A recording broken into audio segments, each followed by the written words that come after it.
दर्शकों, स्वागत है आपका बात आपकी में। आज हमारे साथ हैं भारतीय जनता पार्टी के प्रदेश प्रवक्ता कर्मवीर सैनी जी। आज इनसे हम प्रदेश सरकार की कुछ योजनाओं को लेकर, प्रदेश सरकार की जो क्रिटिसिज्म विपक्ष कर रहा है उसको लेकर और जो जनता से जुड़े हुए मुद्दे हैं उनसे लेकर बात करेंगे। तो कर्मवीर जी, आपका स्वागत है। बहुत बहुत धन्यवाद जसमेर जी। प्रदेश में लगभग 9 साल से भारतीय जनता पार्टी की सरकार है। पहले 5 साल पूरी कंप्लीट भारतीय जनता पार्टी की रही, फिर गठबंधन सरकार है। बड़ा मुद्दा प्रदेश में आज पोर्टल बने हुए हैं। पूर्व सीएम भूपेंद्र हुड्डा कहते हैं कि मैं सीएम बनते ही, मेरी सरकार बनी, मैं सीएम बना तो आते ही सारे पोर्टल बंद कर दूंगा। मनोहर लाल जी कहते हैं कि मेरी सरकार पोर्टलों की सरकार है, पोर्टलों की सरकार रहेगी। तो आपके पास जनता का फीडबैक है। जनता का फीडबैक भी मैं थोड़ा बता देता हूं कि पोर्टलों से जनता भी खासी परेशान है। तो क्या मानते हैं आप, ये पोर्टल की जो खामियां हैं ये कब तक दूर होंगी? जनता किस तरह से इनको, आप कैसे इसको काट करोगे जब इलेक्शन में जाओगे? जसमेर जी, आज प्रदेश की राजनीति में, हरियाणा की राजनीति में मूलचूक परिवर्तन हुआ है, इसमें कोई दो राय नहीं है। 100% तो तीसरी बार भारतीय जनता पार्टी की सरकार बनने जा रही है और सरकार कोई भी बने, इस पोर्टल को बंद नहीं किया जा सकता। क्यों? क्योंकि पोर्टल के जो इतने फायदे आज मिल रहे हैं जनता को, नीचे से लेकर के गरीब आदमी से लेकर के अमीर आदमी तक जो इसमें लाभार्थी हैं, उनको पूरा लाभ जो है पोर्टल के हिसाब से मिलने का काम किया जा रहा है। आज सबसे पहले अगर मैं बात करूं फैमिली आईडी की, जो प्रदेश की जनता की दुखती खड़ग है, फैमिली आईडी जो मैं लाइनों में जो बता रहा हूं, जो लाइनों में जनता लगी हुई है। लाइनों में कोई जनता नहीं है। आज 550 के करीब ऐसी लाभार्थी योजनाएं हैं जो अकेले फैमिली आईडी से अपने आप बैठे घर मिलने का काम किया जा रहा है। जिसकी फैमिली आईडी में 60 साल उम्र हो गई, अपने आप पेंशन बन के घर आ जाती है। जिसकी आय फैमिली आईडी में 3 लाख है तो आयुष्मान कार्ड अपने आप बन जाता है। मैं आपको बीच में रोकता हूं। जो गरीब आदमी 1.5 लाख रुपए साल के भी नहीं कमाता, अपने आप उसकी फैमिली आईडी में उसकी 3 लाख, 5 लाख, 20 लाख तक मजदूरों की चढ़ा दी जाती है। तो वो जो जनता है ना, अगर आप कभी किसी एडीसी ऑफिस जाइएगा, आपको हर टाइम 20-30 परेशान आत्माएं मिलेंगी जो सिर्फ इस कारण परेशान है कि जी मैं गरीब हूँ, मेरी इनकम दिखा दी 10 लाख, कि जी मैं सारे लाभ वंचित हूँ। ये जो प्रॉपर जिस परिवार पहचान पत्र की आपने बात की है, बहुत बड़ा जंजाल बना हुआ है। ऐसा है, देखिएगा, कोई भी टेक्निकल अगर कोई दिक्कत है, किसी प्रकार की क्लरिकल मिस्टेक होगी है, टेक्निकल कोई दिक्कत होगी है, जो तुरंत मुख्यमंत्री जी के आदेशानुसार एडीसी ऑफिस में जाके अपनी कंप्लेंट दर्ज कराएं और विद इन वीक जो है उसकी सारी दिक्कतें दूर हो जाएंगी। वेरिफिकेशन करके टीम बनाई हुई है। अब जो जनसंवाद कार्यक्रम चले हुए हैं, जनसंवाद कार्यक्रम के तहत जो है जितने भी लोगों की समस्याएं हैं फैमिली आईडी से संबंधित है या कोई भी पोर्टल से संबंधित है। लेकिन आप देखो ना, पिछले 3 साल से ये फैमिली आईडी 3.5 साल से चल रहा है, अब आज तक भी शिकायतों की भरमार है। तो ऐसा क्यों मैकेनिज्म? मैं ये कहता हूँ, शिकायतें दो तो हम तो सारे गांव जाकर के प्रचार कर रहे हैं। हम जाके जनसंवाद कार्यक्रम के तहत हम सारे जाते हैं, मेंबर पार्लियामेंट है, मंत्री हैं, विधायक हैं, सभी जनसंवाद कार्यक्रम कर रहे हैं। जनता और कोई भी अगर दिक्कत है तो वो हमारे को दें, हम दूर करने के लिए तैयार हैं उनको। जनता की दिक्कत ये है, उनकी कहीं सुनवाई नहीं होती। कभी वो परिवार पहचान पत्र में फंस जाता है, कभी वो प्रॉपर्टी आईडी में फंस जाता है। जींद में अगर बात करें तो 5000 प्रॉपर्टी आईडी जानबूझ के गलत कर दी गई। फिर वो पैसे एक्सटॉर्शन का खेल शुरू हो जाता है कि जी हमारी ठीक कराओ, पैसे लो। तो जनता बहुत परेशान। नई व्यवस्था जो है, नई व्यवस्था परिवर्तन आप करोगे तो छोटी मोटी हो सकता है त्रुटि हो उसमें, परंतु उसको दूर करने का कितना प्रयास किया जा रहा है। आज सरकार का हर आदमी जो है वो गांव घूम रहा है, हर वार्ड में घूम रहा है। तो कोई भी दिक्कत आपके पास ऐसा फीडबैक नहीं आया कि जनता बहुत परेशान है, किसान परेशान है कि मेरी फसल मेरा योजना? भाई किसान ने, आपके पास रेवेन्यू डिपार्टमेंट है जो आपको पटवारी सारी चीज बताते हैं कि कितने एकड़ में कितनी खेती हुई, फिर किसान को फिर बात दे। अब वो अगर गन्ने की खेती करता तो भी उसको वो डाले, क्यों डाले? किसान ने खेती नहीं, अब अगर आपको किसी को लाभ पहुंचाना है, अब देखिएगा किसान देश में एक मिनट बात सुनो, देश में बहुत सारे परिवर्तन की जरूरत है, बहुत सारा परिवर्तन हुआ पिछले 9 साल में। अब किसी को लाभ पहुंचाना है, किसी योजना को आप घर तक जो ले जाना चाहते हैं, उसमें आपको तब्दीली करनी पड़ेगी।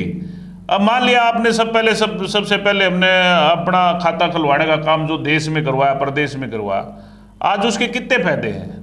आज प्रधानमंत्री जी, मुख्यमंत्री जी अगर एक बार बटन दाबते हैं तो सारे लाभार्थियों को 1 मिनट में पैसा उनके खाते में चले जाता है। पहले क्या होता था, बहुत सारी धांधलियां इतनी थी, कोई सेक्रेटरी खा जाता था, कोई सरपंच खा जाता था, कोई अफसर खा जाता था, परंतु आज जो है बिल्कुल पारदर्शिता के हिसाब से जो लाभ मिलने का काम हो जो किया जा रहा है, जो हर आदमी को दिया जा रहा है। आपने अभी एक बहुत अच्छा शब्द इस्तेमाल किया, पारदर्शिता। मुख्यमंत्री भी कहते हैं बिना खर्ची बिना पर्ची की सरकार है हमारी, लेकिन आपके एचपीएससी के दफ्तर में करोड़ों रुपए बरामद होते हैं। अभी आज वेटनरी सर्जन की भर्ती रद्द कर दी गई है। आपका 75% जो आरक्षण सरकार ने दिया था उसको हाईकोर्ट ने कहा कि व्हाट नॉनसेंस, तुम बंद करोगे क्या कार्य? ऐसा है, देखिए मेरी बात सुनिए, जो केंद्र सरकार रूप धारण कर लिया था जो भ्रष्टाचार ने, उसके कुछ कीटाणु बकाया है और धीरे धीरे सबका इलाज किया जा रहा है करप्शन का। अरे देखो मेरी बात सुनो, आज ठीक है मैं मानता हूं करप्शन कर सकता कोई भी, परंतु उसको बख्शा नहीं जा रहा। कितने आईएएस आज जेल में हैं, लोग ये कहते हैं कितने अफसर आज जेल में हैं, हजारों जो अफसर थे आज जेलों में सड़ रहे हैं क्योंकि उन्होंने जिन्हें गलती करी उसको बिल्कुल बख्शा नहीं जा रहा। आपको याद होगा मुख्यमंत्री ने सफीदो रैली में कहा था भ्रष्टाचार का काल मनोहर लाल, उन्होंने एग्जैक्ट शब्द इस्तेमाल किए थे। लेकिन जनता का जो फीडबैक है कहता है कि भ्रष्टाचार 10 गुना बढ़ गया, कम तो हुआ ही नहीं। देखिए जिनके पास मुद्दे नहीं वो कुछ भी कहें, आज जो मुख्यमंत्री है वो सीधे सीधे तौर से एक संत के रूप में है। उन्होंने अपना कुछ नहीं किया आज तक। आज पिछले 9 साल के इतिहास में आप जसमेर जी, कोई जनता का कोई भी नुमाइंदा, कोई आदमी, कोई आम आदमी, किसी भी समाज का कोई आके कह दे अगर मुख्यमंत्री मनोहर लाल जी की ये प्रॉपर्टी है, मुख्यमंत्री मनोहर लाल जी ने ये फायदा कर लिया है। मुख्यमंत्री जो पार्टी की मीटिंगों में कहते हैं, अगर मेरे ताकत बताओ, मेरी अगर एक भी मैं अपनी डिक्शनरी पावर मेरे पास हो तो मैं उसको वापस करना चाहता हूं। मैं नहीं चाहता, मैंने तो एक ऐसा सिस्टम बनाना है आम आदमी को सीधा फायदा उसका मिले। आप तो ये कह रहे हो कि मुख्यमंत्री कहता है कि मैं पावर नहीं रखना चाहता।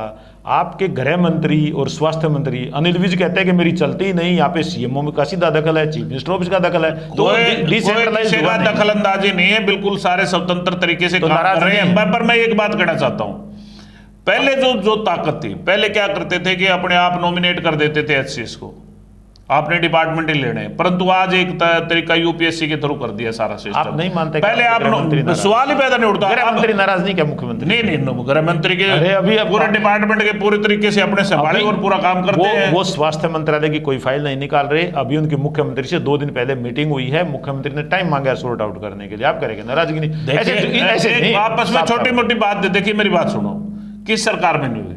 आपने देखा कांग्रेस सरकार में मंत्री तक इस्तीफा देकर चले गए थे। भजनलाल जी के टाइम में तो वीरेंद्र सिंह जो सुरजेवाला जी चले गए, तो फिर पार्टी साहब के टाइम में कितने मंत्री चले गए? तो फिर पार्टी विद डिफरेंस कहां हुई? नहीं, पार्टी में डिफरेंस आज जो जिस तरीके से पार्टी विद डिफरेंस मतलब अलग पार्टी कैसे हुई? अगर वही जो कांग्रेस में चल रहा था वही नहीं, बीजेपी में कोई भी डिफरेंसेस नहीं है। बीजेपी में तो बिल्कुल ही डिसिप्लिन पार्टी है, अनुशासित पार्टी है। धनखड़ भी बहुत बड़ा डिफरेंस है, उनका कांटा निकाल के मनोहर लाल ने फेंक दिया। ओम प्रकाश जी की टर्म पूरी हो चुकी थी, 3 साल पूरे हो चुके थे। भारतीय जनता पार्टी में एक सिस्टम है, ये नहीं आप जमे रहोगे, एक सिस्टम बना रखा है संगठन में। 3 साल के बाद चेंजिंग होना जरूरी है। नहीं, ओम प्रकाश तो 3 साल ओम प्रकाश पहले 12 साल जिले के प्रधान रहे, आप कैसे कहते हो 3 साल का नियम है? नहीं, ओम प्रकाश पहले जी उस समय थे, पर बाद में जो पॉलिसी जो चेंज करी है पार्टी ने, और पॉलिसी के तहत जो है नहीं, एक बंदा कोई भी है, कोई भी पार्टी का पदाधिकारी, वो 3 साल रहेगा, 3 साल के बाद उसको एक्सचेंज कर। राजनीतिक विरोधी करेंगे मुख्यमंत्री ने अपने कंपटीटर धनखड़ का कांटा निकाल के मुख्यमंत्री जी का कोई मुकाबला नहीं है, कोई सानी नहीं है, कोई प्रतिद्वंदी नहीं है, क्योंकि मुख्यमंत्री जी देश के लिए जीते हैं, समाज के लिए जीते हैं, हरियाणा के लिए जीते हैं, और उनके ऊपर एक रति पर भी ये आपने कोई भी लांछन नहीं लगा सकता। सही बात की कि प्रतिद्वंदी को छोड़ते ही नहीं, मैदान से बाहर कर देते। नहीं, प्रतिद्वंदी है ही नहीं, क्योंकि भारतीय जनता पार्टी तो डिसिप्लिन की पार्टी है, अनुशासन की पार्टी है, जो ऊपर से तय होता है हाईकमान तय करता हो चलता है। चलिए एक बात बताइए, कल ही हाई कोर्ट ने, आपने भी देखा होगा, फैसला रद्द कर दिया कि जो 75% प्राइवेट नौकरियों में जो 75% आरक्षण हरियाणवियों को दिया गया था, उसको हाई कोर्ट ने ये कहकर रद्द कर दिया कि इससे तो सत्यानाश हो जाएगा। इस पे क्या कहें? अब देखिएगा, भारतीय जनता पार्टी का एक सपना है और मुख्यमंत्री जी का सपना है। मुख्यमंत्री जी चाहते हैं किसी न किसी तरीके से 75% जो हरियाणा के नौजवान लगे। परंतु मेरी बात सुनो ना, कांग्रेस पार्टी के कुछ ऐसे, कांग्रेस पार्टी ने ऐसे कुछ एक झुंडली बना रखी है वकीलों की, जो कोई भी फैसला कर ले उस फैसले को चैलेंज करने का काम करते हैं, और वो जो किसी न किसी तरीके से उस फैसले को कैंसिल करवाने का काम करते हैं। इसमें जो भी त्रुटि है इसको स्टडी करके केस को दोबारा से अपील करेंगे, व्यापारिक दोबारा से री अपील करेंगे, अमेंडमेंट करके उसको पेश करेंगे। व्यापारिक प्रतिष्ठान कहते हैं कि जी हम, अगर हमें कॉम्पिटेंट आदमी जहाँ से मिलेंगे, चाहे वो बिहार से मिले, राजस्थान से मिले, उत्तर प्रदेश से मिले, झारखंड से मिले, कहीं से मिले, हमें तो टैलेंटेड बंदे चाहिए। नहीं, क्या हरियाणा में कॉम्पिटेंट नहीं है? हरियाणा में इतने कॉम्पिटेंट है कि बहुत सारे जो देश में वर्ल्ड में काम करते हैं। आज देखे आज खिलाड़ियों ने किसी भी क्षेत्र में देखिए आप डंका बजा रखे हैं विश्व स्तर पे। करमवीर जी, टैलेंटेड को तो आरक्षण की जरूरत ही नहीं होती, वो तो वैसे ही बाजी मार ले जाएगा। नहीं, देखिए मेरी बात सुनो, आज दोनों बात इसमें कोई रिजर्वेशन नहीं है। इसमें तो 75% हम चाहते हैं हरियाणा के नौजवान यहाँ नौकरी करें, और ये कई प्रदेशों में है, को हमारा हरियाणा से अलग नहीं है। हरियाणा में कोई अलग फैसला नहीं किया है।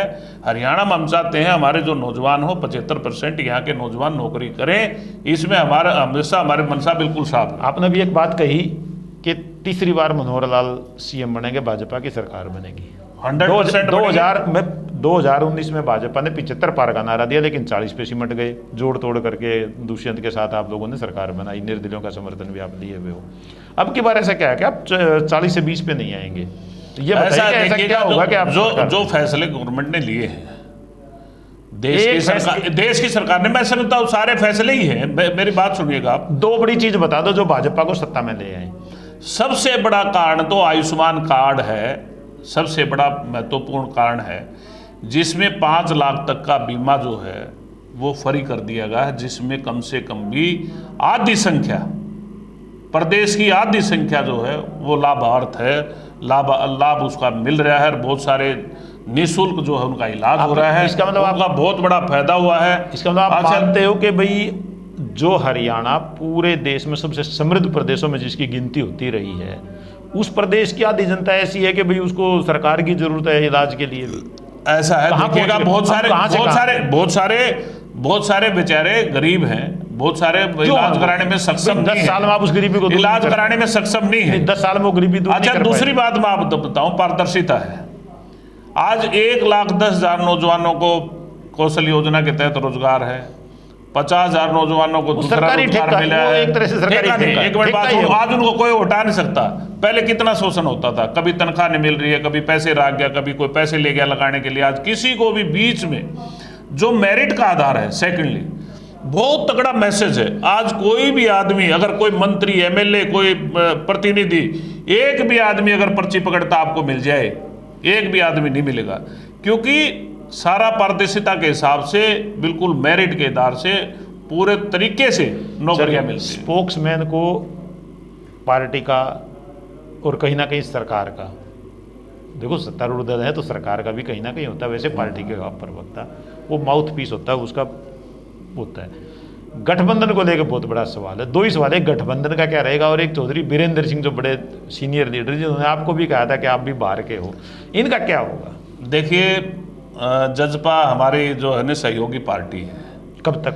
और गठबंधन उसके साथ पूरा रहेगा। कब तक? बीरेंद्र सिंह कहते हैं कि टूट जाएगा। ऐसा है, जो बीरेंद्र सिंह बहुत सीनियर नेता है प्रदेश के, और बड़ा मैं मान सम्मान करता हूँ, आदर करता हूँ, मतलब वो सही कह रहे हैं। परंतु मैं ये भी साथ में कहता हूँ, ये फैसला ना हमारा व्यक्तिगत है ना कोई प्रदेश स्तर पे, ये जो फैसला है, मेरी राय यही है, उनके साथ गठबंधन बना रहेगा, क्योंकि हमारा तो पवित्र रिश्ता है, और जो गठबंधन पार्टी ने किया वो इसी तरह चलता रहेगा। धन्यवाद आपका, थैंक यू।